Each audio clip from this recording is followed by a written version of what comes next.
Assalamu alaikum wa rahmatullahi wa barakatuh. I want to talk about a debate I was listening to yesterday between a black American who considered himself a foundational black American with a French Egyptian Arab. And the debate was about who are the original peoples of Egypt of today. Are the original people of Egypt today? I'm sorry. Are the modern day people of Egypt today? Are they the original Egyptians? And these are some of the debates or intellectual debates that a lot of blacks get into that I find that there's no benefit in it. Um, because it's taking away time from actually building and doing something that is structural or construction or building within the community. So there's no real structure or benefits to these type of debates. But for me, listening to it, it shows me where Muslim and blacks in America could benefit. So the Egyptian was telling another black individual who did a documentary on Egypt, saying that black people in America, we are part of the original Egyptian or Kemetic culture. And the Egyptian who was Arab was saying, no, you're not. So they was debating. So the black person was telling him that him as being the Egyptian or modern day Egyptian, who is Arab, that he is not the original people of Egypt. And he said that Islam or the Arabs went into Egypt when Islam came to them. All right. And we know this is actual fact. So he's saying that the people of Egypt today are from the people from the Arabs who migrated there, and then over the years, the different people who conquer over Egypt from before the Muslims went there and after the Muslims went there, from the Europeans and the colonialists. He said, that's who you are today. You are a mixture of people, and you're not the originally peoples of Egypt like the people of Nuba or Aswan, Nubian. He said the Nubians are part of the original people of Egypt. And he said that if you are the Arabs are the original people of Egypt today, why you don't speak any of the original languages? And the Egyptian was like, oh, we're mixed with all the other people. When he asked him, why you're not mixed? Why you don't have the language of the original people of Egypt? And I agree with the black brother or the black gentleman in his argument, because in Nubia in Egypt, they speak Nuba. Actually, they still speak their original language along with the Arabic language, and that is a fact. But the Arab Egyptian was saying, no, they're the originators of Egypt. And they're not. The Arabs are not the original people of Egypt. He was trying to say the original people of Egypt were white. And because the Arabs are white and they went to Egypt, they are the original people. And it's not true. One of the debates they was going through, I don't want to go through that particular debate, but from an Islamic perspective, where it's important for the Muslim to understand a part of the Islamic sciences is Arabic language. Now, some people restrict, or some people think Arabic language is only restricted to al-qawaid, the principles of the Arabic language, or Arabic grammar, or whether you want to translate it. But when you look into the evolution of Arabic grammar, how the Arabic grammar come together to be a qawaid, meaning principles of grammar. When you look through it historically, from the Muslim scholars who formulated Arabic into a grammatical form, or a book format, or Arabic qawaid, and nahu, which is grammar, sarf, which is related to verbs, balaga, and other forms. When you look into the original reason why they did it, which you could find still in the books of Arabic grammar they talk about, is because the Muslims, Arab Muslims, were conquering other people, other nationality. People were converting to the religion, and their languages was getting mixed up in the Arabic language because they had different peoples from different nationalities who spoke different languages. So one of the main purpose of writing the qawaid of the language was to promote and preserve the lugha. It was promote and preserve the Arabic language as a whole from being tampered with, misinterpreted, and so the Quran would not be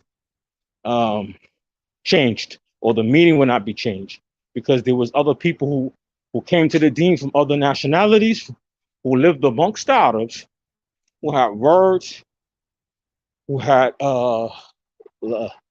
words in their language that's very similar to words in the Arabic language.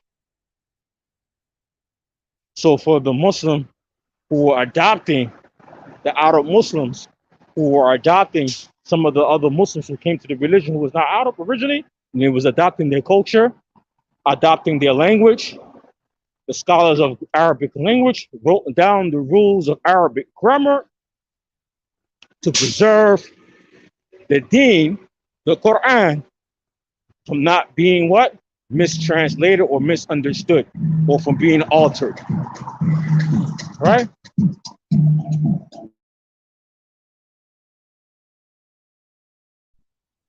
Some other look into it, when we look deeper into the situation, it means that a lot of people in the Arab world are Arabized. Some people don't want to recognize that. Everybody who speaks Arabic from the Middle East originally are not Arabic speakers, or not Arabs, I'm sorry, by blood. A lot of them were Arabized. Yemen, original Arab country. Yemen, Jazira Arabia, the Arabian Peninsula, most of the Gulf countries, not all of them, most of them were original of the Arabic countries. Sham area, some of the ulama ikhtilaf related to Sham. Right? Some say, yeah, Sham is part of the orange of the Arab. It's a weak opinion. Some say, but yes, but the people of Sham were the Byzantines, and the Arabs lived from amongst them. Right? But then they say the origin of the Arabs is Yemen and Jazira Arabia. Right? And some other opinions say the Sham area. But we know historically the Romans, or we know the Byzantine, were the people who was in the Sham area. Because when you read in history in Islam, when the Muslims went to the Sham area, it was the Romans they were fighting. The Byzantines they were fighting. All right? So the Arabic language, or the evolution of Arabic coming to a grammar or in a book format for grammar and rules, was made to preserve the religion of Islam, the Quran, not to be altered, because the Muslims, the Arab Muslims, were mixing with other peoples of other nationalities who spoke different language, had a different tongues, and have words that were very similar to Arabic language. And we can even see that even with some Islamic terminology. A lot of brothers don't know. There is some Islamic terminology that it was introduced by Muslims who ruled, who were not from the Arabs, like the Turks. All right? For example, the word zindiq. The word zindiq, if people know this word, who speak Arabic or who study into B.A.M.O, they know this word zindiq. Zindiq is originally not Arabic. It's not an Arabic word. Zindiq. It's not not an Arabic word. Came from the Turks, right? When the Turks ruled the Khalifa Islam, right? This word Zindiq came from there. It's not original Arabic. If you look in Lisan Arab, you can see that in Lisan Arab, you can find that it's the original content of the word is not Arabic origin, right? But it's used, and part of Islamic sciences, you will see the word being used, right? Or has Islamic meaning.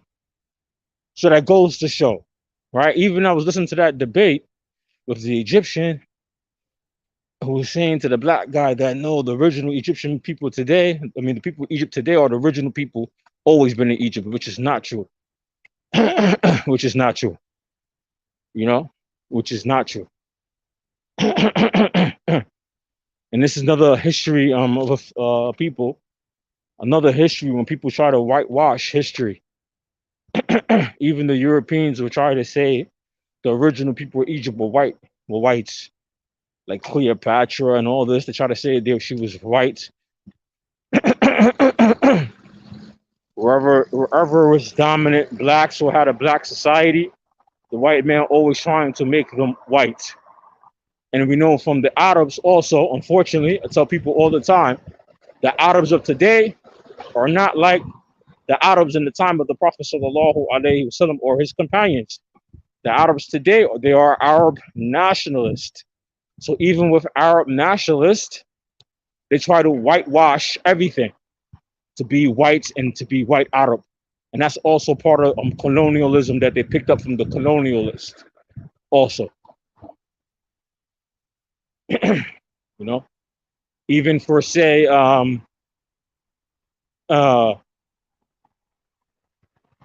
black people, or historically in America, where our origins come from, in Africa, that's something unknown. Meaning we're in Africa, we have some assumptions, right? But when that gentleman was saying that blacks, Americans are related or have some connection to the people of original Egypt, might be some truth through the Nile, Ethiopia, and how Africans traveled and migrated within the continent of Africa. There could be some truth to that. There definitely could be some truth, because we also have to remember the Europeans themselves have colonialized Africa and split them up and even named some of the countries in Africa today and designed and made the borders in Africa and the peoples. The Europeans did that. So what the brother was saying, I was thinking about it, have a lot of truth to it.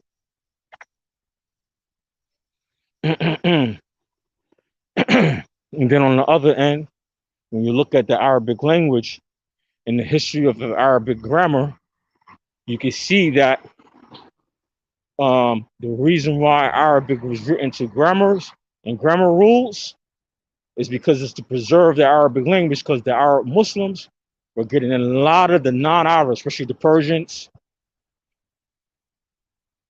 people from other nationalities, countries that the Muslims took over, and those people's conversion into Islam still had their language and culture. The Muslims or the Arabs adopting or intermarrying with these peoples and cultures. So the scholars had to write books on Arabic grammar to preserve it, the language. That's a little something I wanted to talk about while I take my exercise.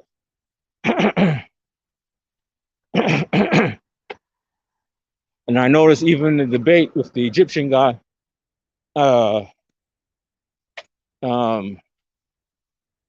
they don't want to recognize that they've been conquered. See, one thing about Arabs in Egypt, some of them don't want to tell the truth.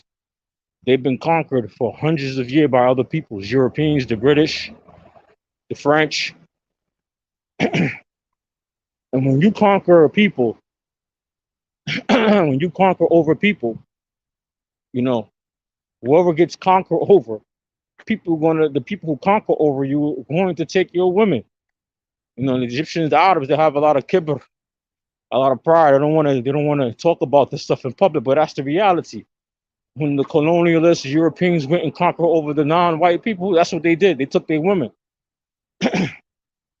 You think that the people who conquer over these places, they was bringing women with them from their countries?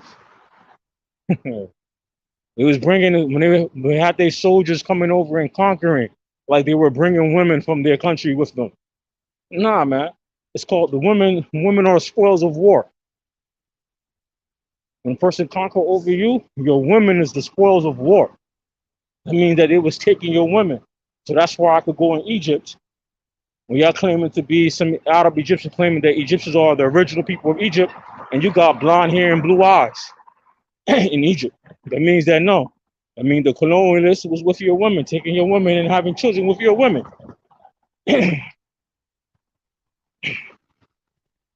And that's how Egypt got very white. People in Cairo. That's how they got real white. By the British, the French, and the Turks took their women. That's what happened. But they don't want to admit to those things. But that's what Europeans did. They didn't have no special privileges with you guys. I heard some Egyptians try to say, "Oh, no, no, no. When the British came and the French came, no, no, they didn't. They didn't take our women. Hell yeah, they took your women. Wherever they went, they took their women. When they went to India, they took their women. They wasn't traveling in them days with soldiers with women from England and France. No, man, they took their women. It's called the spoils of war. You know, it's called the spoils of war. They took your women.